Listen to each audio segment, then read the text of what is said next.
Can't hear.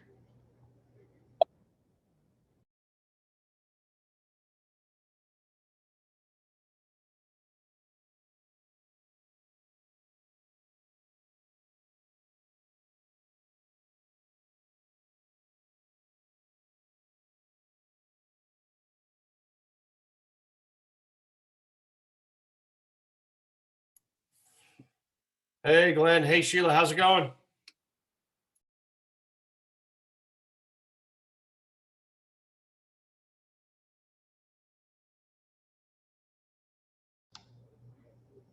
Can you hear me okay now? Okay. I sure can. Yep.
Well, good evening, everyone, and thank you so much for joining us this evening for another School of Education webinar. We are very excited to be able to share more about some of our master's programs within the School of Education with you tonight.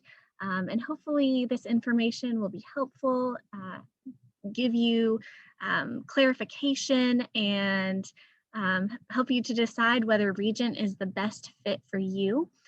Before we jump into the information, let me introduce myself. My name is Caitlin Irvin, and I am here on campus in Virginia Beach. And again, just want to extend a warm welcome to all of you. Before we get started, a couple of housekeeping items. If you are new to the Zoom webinar platform, welcome. I would encourage you to utilize two of the features that we have available this evening. The first is the chat feature. And in that feature, I would encourage you to monitor that throughout the webinar, as we will be inserting some links to some of the information that is shared tonight in that box, in the chat box. You can also let us know where you're tuning in from as well. We always love to see where all of our participants are from. And if you have any questions, rather than sticking those in the chat feature, as sometimes that can move quickly, go ahead and put those in the Q&A box. And we have a team behind the scenes that will be monitoring all of your questions coming in and can respond to them throughout the webinar. We will also have a time for some live Q&A as well at the very end of the presentation. So without further ado, let's get started. I would love to mention a little bit about who we are here at Regent, in case you don't know much about us. Here at Regent, we really, first of all, we are a Christ-centered institution, first and foremost. And we, through all of our graduate programs, through our School of Education, our motto is Christian leadership to change the world. And so we are seeking to build up the next generation of Christian leaders, particularly in education. And so we're very committed to, combining or exploring the relationship between both faith and reason, and how combined those can really be powerful as you go out and seek to lead in your field and in your discipline. So with that, I would like to introduce our guest speakers this evening. We have three of our esteemed professors with us, Dr. Don Finn, Dr. Glenn Koontz, and Dr. Sheila Hill. We're very excited to have them with us. Dr. Don Finn has been a faculty member here at Regent since 2006, and he actually served as our Dean of the School of Education for a few years. He specializes in adult education, and he has been an educator for over 25 years.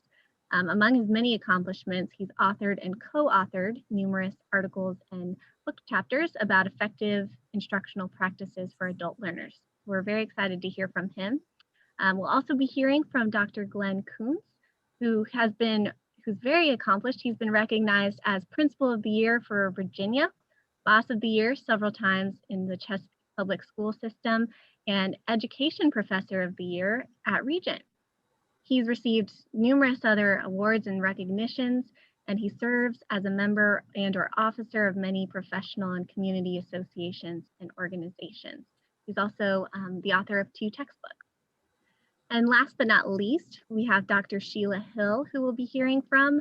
She is also a very experienced educator in her own right, with experience as a teacher, a guidance counselor, supervisor of the gifted and talented education, elementary school principal, and adjunct professor. She is also involved in a number of community organizations, including the Board of Directors for the Boys and Girls Club of Southeast Virginia, and she was a past recipient of the NAACP Flame Bearer of Education Award. So welcome to all of you. I'm very excited to kick this off. And with that, I am going to hand the baton over to Dr. Don Finn.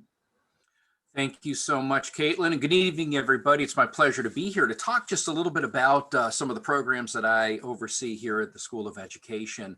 I want to talk a little bit about, and I will be addressing the curriculum and instruction program, and then also talking about instructional design and technology.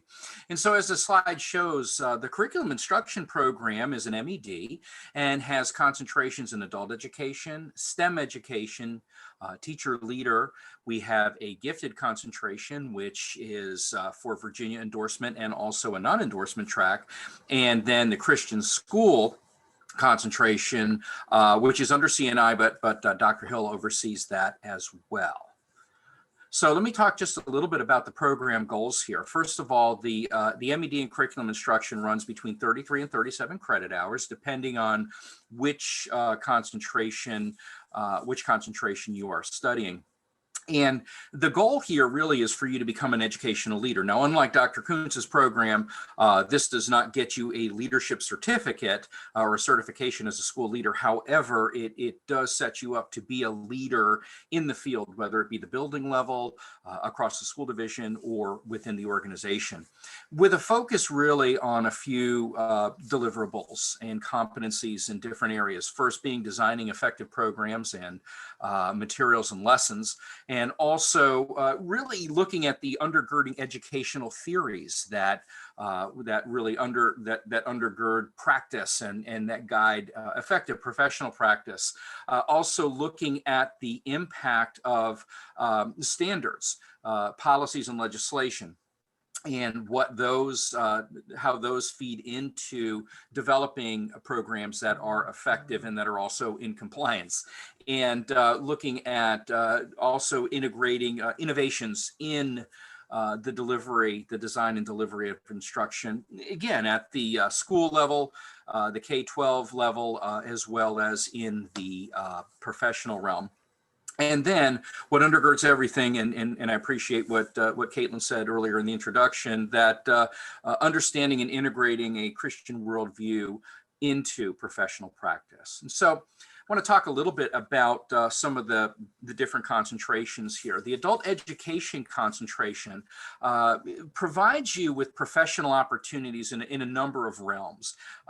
Generally, folks will come through our program who are going to be working with adult learners, perhaps in adult basic education, adult night high school settings, and so on. But there are also great opportunities for our graduates to find employment in higher ed, in professional professional development, whether it be in a school division, an educational organization, or perhaps in a corporate setting, and also in the development and the design of curriculum that's appropriate for adult learners. Our STEM education program, Science, Technology, Education, and Mathematics program, has a K12 focus, and the driving force behind that, as far as the opportunities, is really to become an instructional leader, be it at a school division level and developing curriculum, becoming a team leader within a school building or at a grade level, and also for designing and delivering effective professional development for STEM teachers. Now, the teacher leader concentration is actually, again, as I said, it's not a certification program in leadership. However, it is designed for individuals working in curriculum development in a variety of different settings, primarily focusing on K12, whether it be public or private school. And actually the Christian school concentration shares a number of courses with the teacher leader program, particularly in the core courses. It really has the opportunity then for somebody to become either a department leader or a grade level leader within a building, perhaps working in central office and being somebody who is over various grade levels or various subject areas, and then of course developing curriculum as well. Now, the professional opportunities offered by our Gifted and Talented program, this is one that is looked upon by a lot of folks. That people come to Regent University because we offer not only an endorsement program that is recognized and is an official program through the Virginia Department of Education, but we also have a non-endorsement program. So the non-endorsement program is designed with non-Virginia teachers in mind, or perhaps those teachers who might be working with gifted and talented students in a private or a Christian school setting who perhaps don't have a Virginia teaching certificate. However, the transferability of these courses for those who might be licensed in another state is very plausible. We have had folks through the program who have taken the non-endorsement track who have been licensed in other states and have been able to apply their coursework toward the add-on endorsement. But with the Virginia add-on endorsement, we are a state-approved program, and for those who are seeking the endorsement, the regulations call for a practicum experience. However, there is an opportunity for that practicum to be waived for teachers who are currently employed in a Virginia school division. So that's something you definitely want to talk to your licensure specialist about in your school division or in your school building to determine if you qualify, and it'll waive that requirement, which could be a huge advantage. But for both of these, there are opportunities, again, to be an instructional leader, to be somebody who is perhaps a gifted resource teacher and a gifted lead teacher within a building or in a grade level, as well as working in central office or working in the development of curriculum. So there are a lot of opportunities that come through the gifted education. All right, and looking at the next slide, I want to talk just a little bit about the other degree that I oversee in the master's program, and that's our Instructional Design and Technology program. So the Instructional Design and Technology is a 30 credit hour program, and the goals are to really focus in on existing and emerging technologies, to really look at the implementation of the development and implementation of curricula using technology as a strong backbone and a strong driving force, and to gain an appreciation for the theoretical frameworks that undergird quality instructional and program implementation. Also looking at enhancing program effectiveness through the integration of technology and integrating these technology-based practices into the workplace and into the community. And, because we are under the School of Education, clearly, a lot of folks are very interested in having the credential here to serve in a school division, but we also find that there are folks outside of school divisions and other organizations who are attracted to this program. And then of course, the undergirding truth that we have here and the framework through which we teach our courses is the integration of that Christian worldview into professional practice. So, the professional opportunities that often arise and individuals that we have in the program either are currently involved in some of these career paths or aspire to serve in those capacities, being an instructional or technology leader, either at the grade or building level, perhaps somebody working in central office, guiding educational technology, looking at the educational technologies and so on, or even distance learning. Obviously, we know that with COVID-19, over this past year, distance learning has become incredibly important across school division. It also puts you in a position, this degree puts you in the position to become an instructional strategist for the integration of technology, as well as a leader in curriculum development. And of course, then we have those individuals who might be able to serve as a consultant as well, doing it remotely based, using the technology in order to promote the technology and technology integration. Okay, so those are my programs, and now it's my pleasure to hand the baton to my friend and colleague, Dr. Glenn Koontz. Dr. Koontz. Okay. Thank you, Dr. Finn. I'm excited to be here this evening, and I hope you'll find the information that I present is helpful in guiding you on your next steps in your professional journey. I don't know if I changed that or somebody else changed it.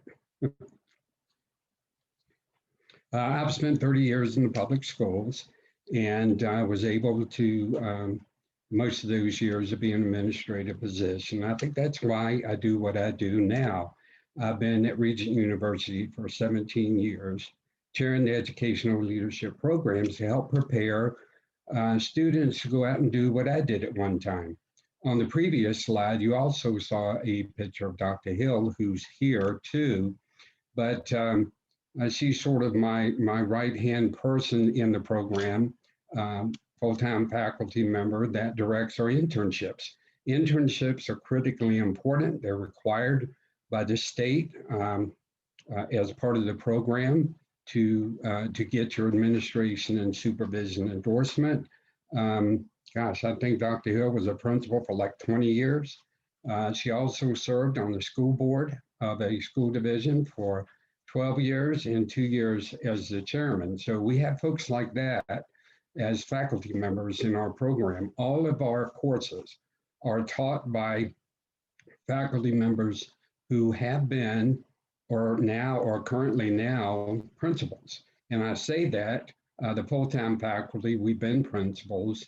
Our adjuncts are principals in the field right now. So we're very blessed to have those folks with that experience involved in our program.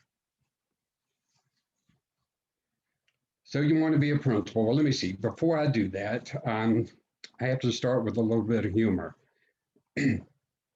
Early one morning, a mother went in to wake up her son. She said, "Wake up, son, wake up. It's time to go to school. You got to get up and go to school." The son says, "But why, Mom? I don't want to go to school." My mom said, "Okay, give me 2 reasons why you don't want to go to school." Son says, "Well, the kids don't like me and the teachers don't like me either." The mom says, "Oh, that's really not a reason to go to school. Come on, get up and go to school." And the son says, "Well, give me 2 reasons why I should go to school." And the mom says, "Well, first of all, you're 52 years old. And second, you're the principal." So that little story just emphasizes the fact that if you're going to be a principal, you need to be prepared. And so that's what our program does. So you may not want to be a principal. You may want to be a central office worker. You may want to be a teacher leader. You may want to work for a Department of Education. You may want to come to higher education, be a professor. You may want to aspire to some other kind of administrative position. This program qualifies you for all of those positions. So my program is a master's degree in educational leadership. We also have a K12 school leadership program for anybody who already has a master's. So both these programs will earn you the Virginia Department of Education endorsement in administration and supervision. Okay. Well, our Ed Leadership program, you see some visuals here, but let me try to explain what you see there. Any organization should have a vision of what their organization is about. What is their mission? What are their goals?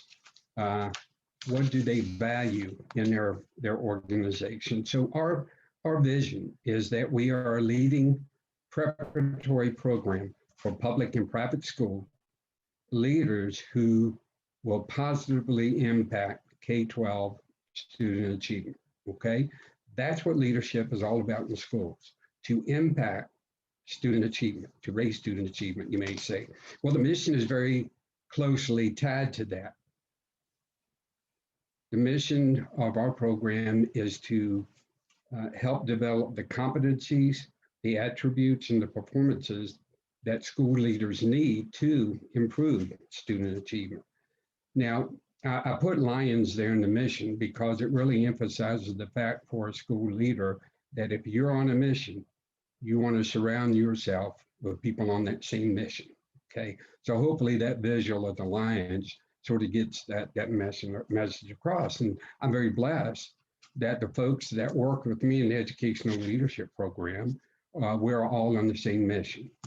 Now, in the center there, you'll see values. There's a lot of different values there. You talk about morals and truth and ethics and honor and trust and respect, all those things.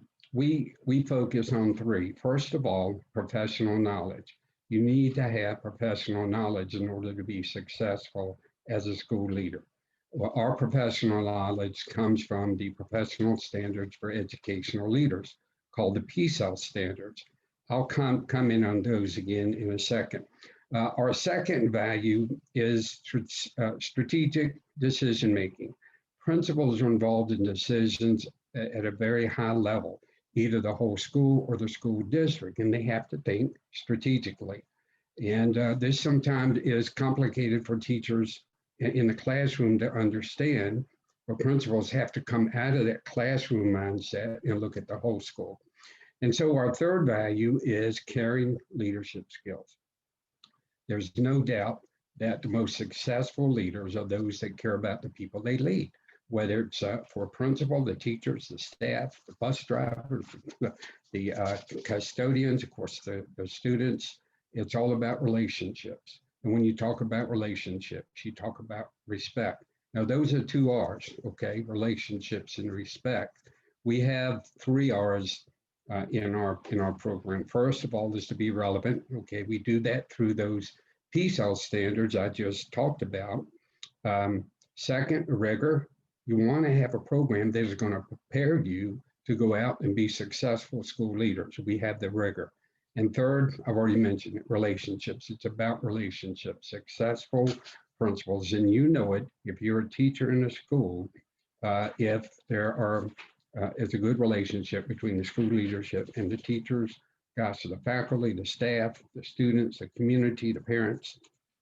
Down at the bottom, you see heading up to the mountaintop are goals. That's part of a strategic plan. We have really three goals. First of all, since we're a Christian university with a Christian mission, we integrate faith and learning through what we call our School of Education conceptual framework. Now, a good conceptual framework involves knowledge, wisdom in order to serve and to edify others. That would be great for any organization, and that's what the School of Education is. The difference with the School of Education at Regent is that in the center is Christ. And so that's how we as students integrate faith and learning in our courses.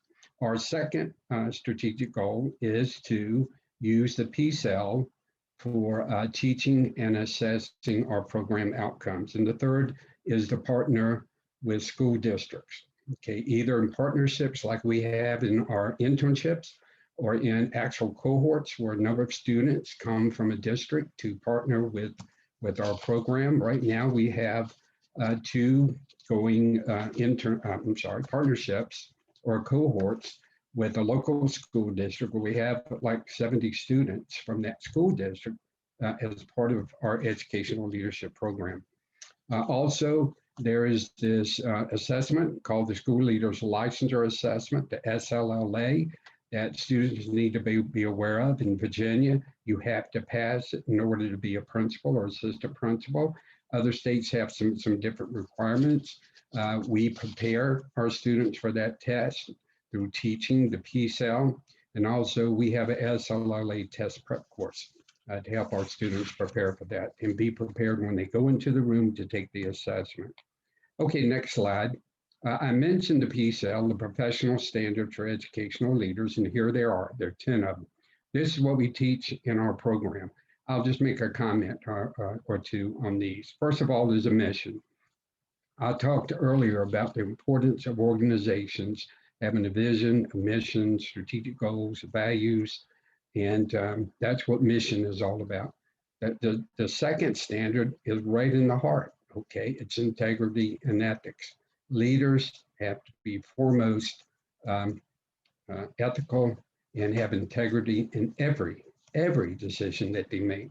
You see on the right wing, there's 3 standards: instructional leadership, professional capacity of your staff, and a professional community of educators. So that's more about the teachers and the instructional program that goes on in a school or school district. On the left wing, you see things that are more focused on the students in that school or school system or the community, where we talk about equity and fairness, where we talk about student care and support, where we encourage families and communities to work together. Now, right in the gut, you see what we call management, okay? Leadership used to be called management long time ago. It's more than management. Management is like the books, the buses, the budget, things such as that. Now, down at the base, the foundation of everything is to continually improve what you're doing. An effective principal is always looking at how they can improve whatever's going on in their school, particularly as it impacts student achievement. Okay, next slide. These are our 10 courses. Okay, we have 10 courses in the program, 3 credits, 30 credit program. And these, you could look at the titles of these courses, you could see basically what they're about, what principals do. They lead through strategic leadership. They have to be aware of finance and management. I always say, keep your hands off the money, keep your hands off the people, and you'll stay out of legal problems, okay? Data literacy is important, human resources and professional development is important, policy, law, and ethics, having a caring school community, what we call school community relations, student learning and well-being, that's all about the instruction and assessment, always keeping in mind the well-being of students, differentiated instruction and assessment for students with special needs and things such as this. And then we have 2 courses of internship. One is administrative internship, where students go out and they observe what principals and assistant principals are doing in their school. They shadow, but they don't actually do an official internship. That is the final internship, the principal internship that is done typically in the summer. So those are the courses in the program. My last slide is just a visual of some of the folks that have completed our program. We have hundreds and hundreds in schools from superintendents, all the way through. So the first one on the left is Lakeisha Ireland. She is an assistant principal in Norfolk Public Schools. Coleman Place Elementary is where she's at. The second person there, sitting at her desk, is Shannon Grimsley. She is the superintendent of Rappahannock County Public Schools in Rappahannock, Virginia. The next individual there with the truckers, poster is Sean Malachi. He's principal at Churchland High School in Portsmouth, Virginia. The next gentleman is Quentin Hicks. He is the principal at Hugo Owens Middle School in Chesapeake Public Schools. And we have 2 people there together, Kathy Galford, who is the principal at Butts Road Primary School in Chesapeake. She was also a former national middle school teacher of the year. And beside her is Angie Napier. She's not really a graduate. She's currently in our program. and she is assistant principal there at that school with Kathy Galford. Next picture is Daniel Miani. He is principal at Lafayette High School in Williamsburg. Next is, let's see who they, okay, Shirley Augusti. She's a former principal on the Eastern Shore, and she now runs her own private school. And the last person there is Denise Hubener.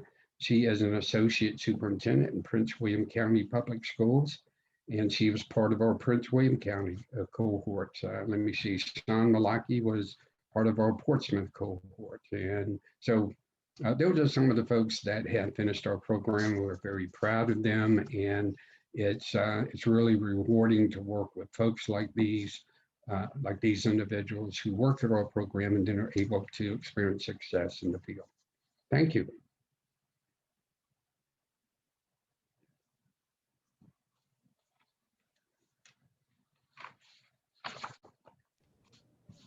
So are you ready for me? All right. We're ready for you, Dr. Hill. Thank you. Welcome, everyone. I'm Dr. Hill, and I'm the chair of the Christian School Administration Program, as well as Christian Education Leadership. As you heard Dr. Koontz say, I do work with him in the Educational Leadership Program, and I have been for the last 10 years. I think I've been at Regent going on 11 years, and I have mainly worked in that program. This is my first year as chair of the Christian School Administration and Christian Education Leadership Program. And I'm really thrilled to be a part of that program. It gives me an opportunity to compare the two and to be able to take some of what I've learned from the leadership program and apply it to some of the things we're doing now. As Dr. Koontz told you, he gave you some of my background, and so I don't need to go through that, but I will say that being an educator out in the field has really been an asset to teaching people who want to be in leadership positions or working with people who want to be teachers, because it gives you an opportunity to get a bird's eye view of everything from kindergarten to 12th grade, summer school, parents, problems, and all kinds of real world issues that present themselves to our leaders, our principals, our teachers. And we have an opportunity, Dr. Koontz and the people in that program and I have an opportunity to share those experiences. And I think that's one of the things that the students really like. They've told me over the years, Dr. Hill, we really like the fact that you can share some real world experiences and help us with the problems that we will encounter. So it's really been a pleasure, you know, and I enjoy working in this second career at Regent. Let me tell you a little bit about the Christian School Administration Program, and the which is an M.Ed, a master's degree in Christian School Administration.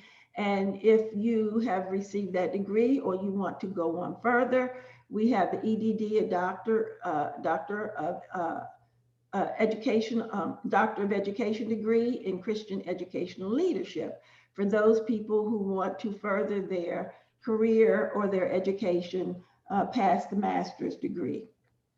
Okay, next. So here's your chance to shape the next generation and transform minds and hearts.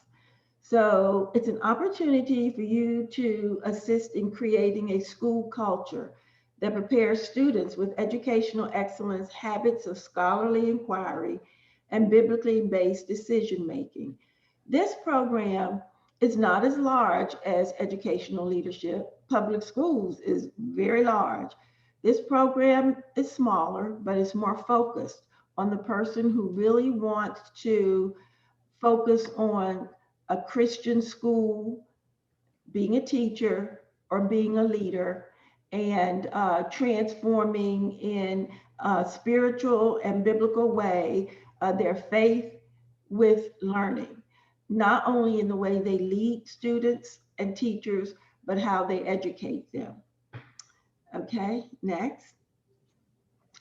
Some of the benefits that you will gain from our program is you'll be fully equipped for teaching across the full range of Christian education. And one of the things I like about our program, you heard, well, Dr. Koontz, you saw the courses that are offered in Ed Leadership, and then Dr. Finn talked about some of the courses in his curriculum and instruction program. Many of the students in the Christian School Administration and Christian Education Leadership program take courses in both of those programs because there are some courses that will benefit students as they go out into their field. For example, school law is something that is very important for people to know, whether they're in a Christian school or a public school. So some of the courses are offered to our students. The majority of them do fall in our program, so they focus mostly on Christian schools. For instance, we do offer a course in fundraising and financing in Christian schools because there are a set of unique things that go along with a Christian school that may not go with a public school because it's tuition-based most of the time. And so there are ways that the principal, the leader, or the director has to work with their fundraising and their financial affairs. So we do offer some courses that are specific to Christian schools. You'll be able to bring biblical fidelity to programs and activities. And as you know, in public schools, there is usually a line drawn between Christian schooling, Christian education, and regular public education. But in a Christian atmosphere, environment, you'll be able to bring fidelity to programs and talk about your faith and talk about how spirituality affects the daily affairs in school and out of school. These degrees may also lead to certification. Private schools and Christian schools usually try to obtain certification from whatever certifying organization grants it. So if you are in this field, you may want to acquire certification so that your school will be certified. Parents and teachers, the community look at accreditation at schools before making decisions about whether to send their children. All right, next.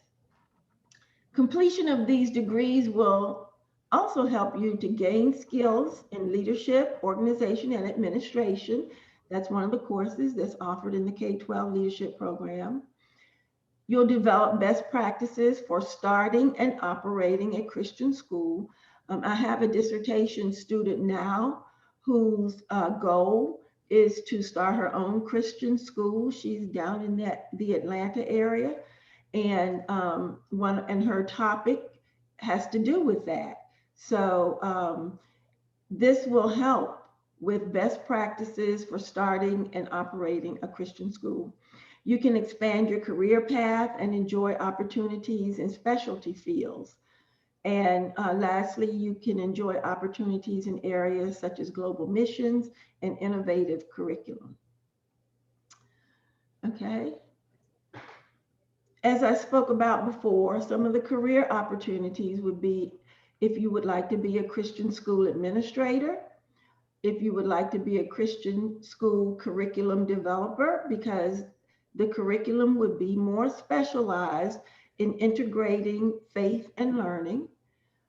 If you would like to be a Christian school director or a headmaster. If you'd like to be a global missions educator, which is an excellent opportunity to educate and help others around the world.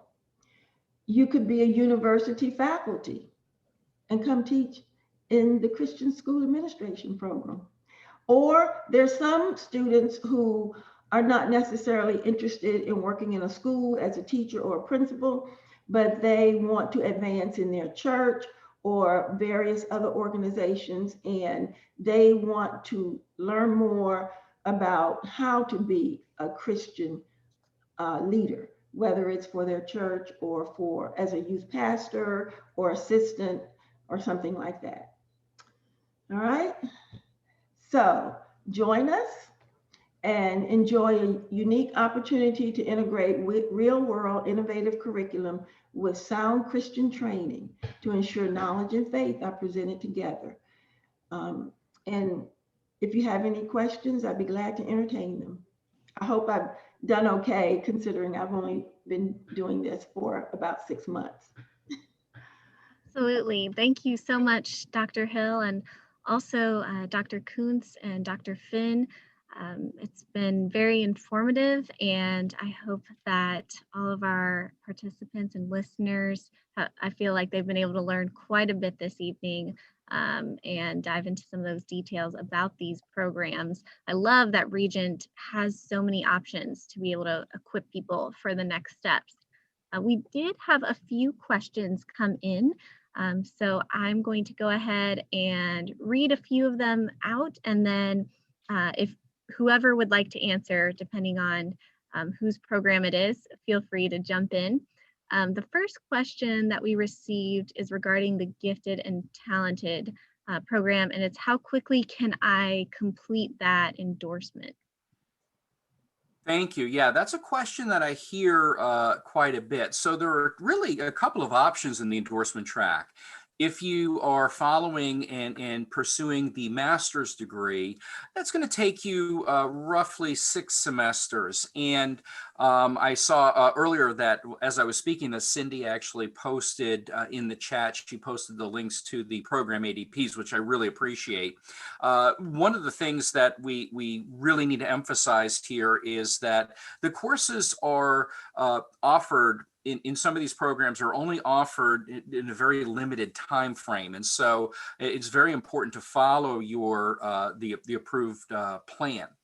So if you're going for the full master's degree, as I said, it's going to be 1 8-week course per session or 2 per semester, and the full master's degree will take roughly 6 semesters. Now, we do actually have an option for the certificate because we are a state-approved program. You can just take the Gifted and Talented concentration courses, and you can knock those out actually in a very short period of time. There are 4 main courses that you would take. And if you are a currently licensed teacher, you can actually ask for a waiver. And I mentioned that earlier, even with the degree, for a waiver for the practicum portion. And that would be something, again, to talk with your licensure specialist about at the building level or within your school division. Okay, great, wonderful. A similar question also for you, Dr. Finn. Is there a certificate option for the Gifted and Talented program?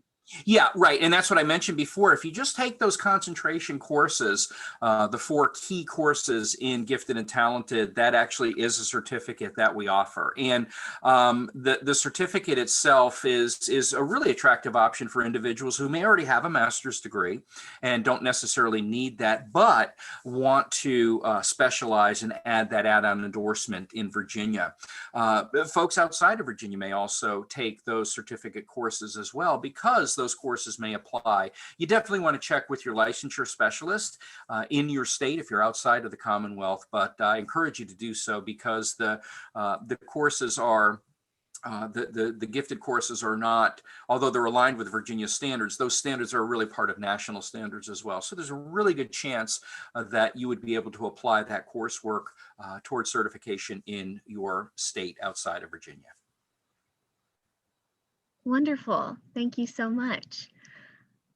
At this point in time, I don't see any other questions coming through. So unless there's any other comments that the 3 of you wanted to make, we want to be respectful of everyone's time. So we're going to end the live portion of this webinar. Thank you again to all of you for your presentations this evening. And I will just say for all of our attendees, we are here as a resource for you. We want to make sure that you find the best fit, and that you, if you have any other questions, we're here as a resource to be able to help you. So let me throw up our contact information here on this slide. If you have any further questions, we would be happy to get in contact with you and sort of walk you through the process, whether it's questions about the program specifically or questions about the admissions process as well. So thank you so much for attending this evening's webinar. This will be the end of the live portion of the presentation. However, our team in the back will stay on for a few more minutes in case we have any other questions come through in the Q&A box. But for now, I wish you all a wonderful evening and God bless. Thank you. Thank you. Good evening. Okay.